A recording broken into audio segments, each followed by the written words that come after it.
उधर बीजेपी के senior leader Mohammad Siddique Khan का कहना है कि जम्मू कश्मीर में बीजेपी पार्टी कैडर को पार्टी हाईकमान का हर वो फैसला मंजूर होगा जो पार्टी के मुस्तहकमी के लिए किया जाएगा, मुस्तहकम रहने के लिए किया जाएगा। उन्होंने कहा कि पार्टी सदर रविंद्र रैना पर इन्हें पूरा एतमाद है, ताहम पार्टी में अगर कोई बदलाव आता है तो इसका भी खैर मकदम करेंगे। लारनू कोकरनाग में अपने दौरे के दौरान मोहम्मद सिद्दीक खान ने मजीद कहा कि बीजेपी अवाम दोस्त एजेंडे के तहत काम कर रही है और यही वजह है कि लारनू में गरीब अवाम को सरकारी ज़मीनों से बेदखली के अमल पर फिलहाल रोक लगाई गई। इस मौके पर सिद्दीक खान का वालियाना इस्तकबाल किया गया और लोगों ने इनका शुक्रिया अदा किया।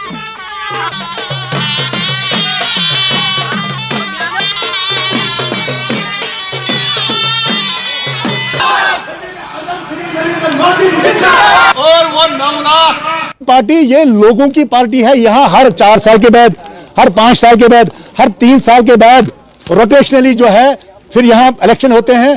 फिर भारतीय जनता पार्टी जो क़ियादत के लायक होता है, जो पार्टी के कारवान को आगे बढ़ाने की सलाहियत रखता हो, भारतीय जनता पार्टी मेरिट के आधार पर उसको मौका देती है ताकि वो पार्टी की क़यादत करे।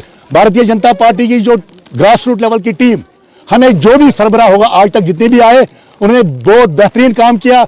और आज की डेट में जो हमारे अध्यक्ष जम्मू कश्मीर के भारतीय जनता पार्टी के श्री रविंद्र रैना जी है, वो जम्मू कश्मीर के एक वालिहाना, एक जुरतमंद, काबिल तरीन, हिम्मत वाले, बहादुर अध्यक्ष प्रेसिडेंट रहे आज तक।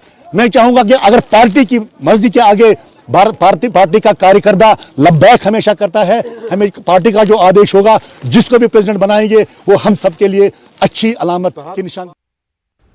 आगे बढ़ेंगे। चीफ जस्टिस ऑफ इंडिया की कश्मीर दौरे और दफा 370 की सुनवाई के सिलसिले में पीडीपी सदर महबूबा मुफ्ती के बयान पर अपनी पार्टी के नायब सदर गुलाम हसन मीर ने महबूबा मुफ्ती को तनकीद का निशाना बनाते हुए कहा कि सुप्रीम कोर्ट पर बाहर से कोई दबाव नहीं डाला जा सकता।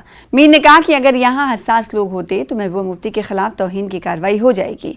मीर ने मजीद कहा कि यहाँ के लीडरान मकामी नौजवानों को भड़का रहे हैं और मसाइल को हल करने के बजाय उलझा रहे हैं। मीर ने इन बातों का इजहार तंगमग में किया। वाज़ेह है कि महबूबा मुफ्ती ने CGI के कश्मीर दौरे पर कहा कि दफा 370 गैर कानूनी तौर पर हटाया गया, ताहम 4 साल हो गए और ये केस अदालत में ज़ेर इल्तवा है और हजारों लोग जेलों में बंद हैं। उन्होंने ये भी कहा कि जम्मू कश्मीर का हिंदुस्तान के साथ इल्हाक मजबूरी नहीं मर्जी थी, फिर आइन की जमानत से क्यों जम्मू कश्मीर को महरूम रखा जा रहा है।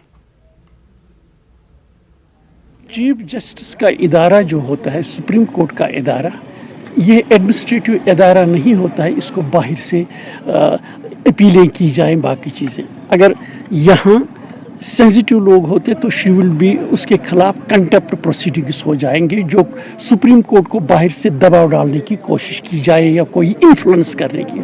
क्या करें यहाँ सभी लोग इस तरीके से, इसमें दो राय नहीं। यहाँ का हर कोई चाहता है कि सुप्रीम कोर्ट में जो केस पड़ा है उसकी सुनवाई होनी चाहिए और वो डिसाइड होना चाहिए, और पॉजिटिवली जम्मू कश्मीर के लोग चाहते हैं उसका फैसला हमारे हक में हो, ये अलग बात। लेकिन द वे यहाँ के लीडर्स हमेशा लोगों को के जहनों को भटकाते हैं, जिस द वे ये यहाँ के मसाइल को उजागर करके इन्होंने हमेशा उलझाया है, मसलों को हल नहीं किया है। फिलहाल इसी के साथ रुकेंगे छोटे से ब्रेक के लिए, कुछ और खबरों के साथ चल लौटें।